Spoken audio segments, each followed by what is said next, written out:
Hey everybody, Mystery Wheel Gunner back here with you again. Thanks for coming back and tuning in.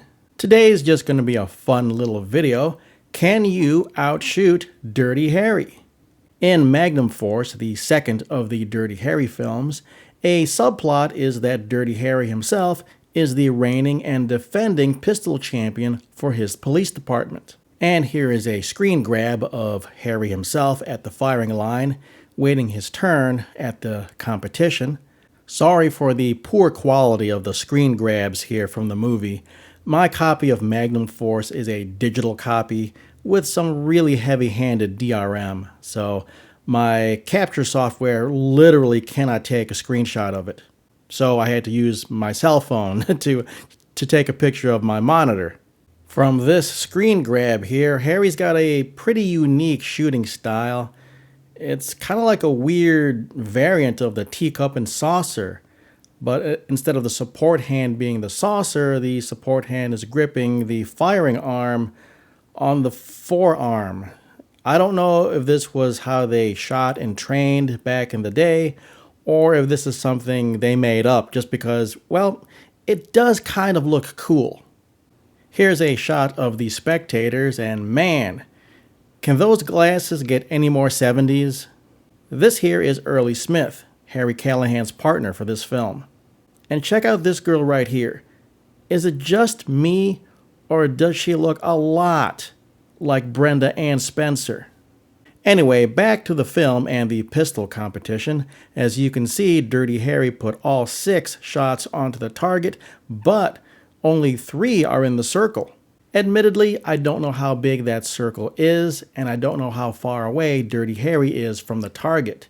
But this is supposed to be some fun thing, so I'm not going to do some deep dive to get that information. Let's just make it nice and simple. The target I'll be using is the NRA B29 target. No, not that B29. That's just what the NRA happens to call this target size. I'm using this because it already has the man-looking silhouette. In order to equal Harry's score, all 6 of your shots must be on the human silhouette, and 3 of your shots must be no lower in score than the X or the 9 ring. For this fun little challenge, you don't need to use a Smith & Wesson Model 29 with a 6.5-inch barrel like Dirty Harry is using. But I will insist that you use a 6-shot revolver chambered in .44 Magnum. Whether you use .44 Magnum or .44 Special, that's going to be up to you. As for me, unfortunately I no longer own a Model 29, so I'll be using the Model 29's younger brother, the 629 Classic with a 6.5-inch barrel. And I will be using .44 Magnum ammo. Okay, I'm here at the range on a nice, hot, humid day here in Ohio. We have a heat advisory going on, so I made the wise decision to go to the range today and shoot magnums. Yeah! Alright, I made one modification to the 629. I've got the Hogue Tamer on here. It's the one with the nice, squishy, recoil-absorbing pad built into the grip. Yeah, I know it's kind of cheating a little bit. Dirty Harry shot with wooden grips, but remember, in the context of the movie Magnum Force, when he was at the shooting range earlier in the film, one of the rookie cops asks him what kind of load you use in that. And Dirty Harry himself says he uses a light special. We're not going to go down that rabbit hole, but let's just accept that Dirty Harry himself said he uses a light special. So I will be using .44 Magnum, not the light special, but I'm also using the Hogue Tamer grip. I think that's a fair trade-off. I don't know what the distance to target was in the movie, but for here, we're going to use an 8-yard marker.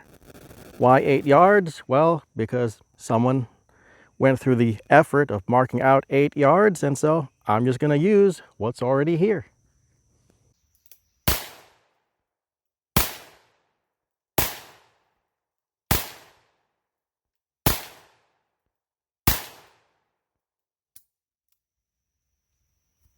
So it should come as no surprise to anyone that shooting the way Dirty Harry shoots, kind of sucks. All right, you don't have much control. Anyway, how did I do? I got 1, 2, 3, 4 on the target, but only 1 in the, let's say, the important zone right there. Well, miss totally off the target right there, and another miss. It's even off the paper. I'm not even on paper with this hit. All right, so that sucked. But you know what? Let me give it one more try using the Dirty Harry method.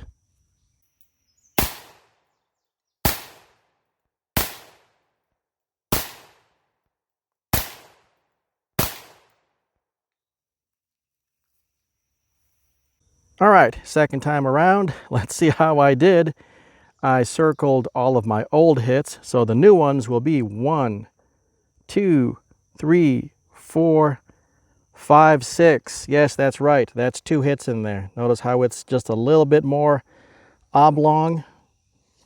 Yep, I put those 2 hits right next to each other. But score-wise, how'd I do? Well, I only have 1 in the important zone. The others, I mean, the 8 zone, that's not bad. 7 zone, that's not bad. This is the no zone.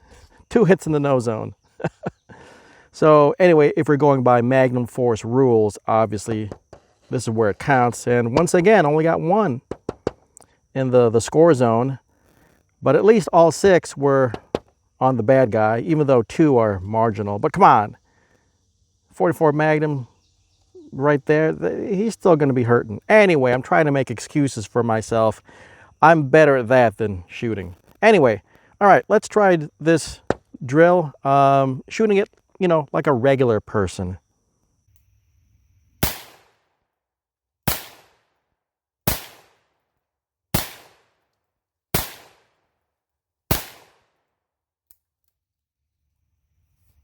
And there we go. The difference is clear.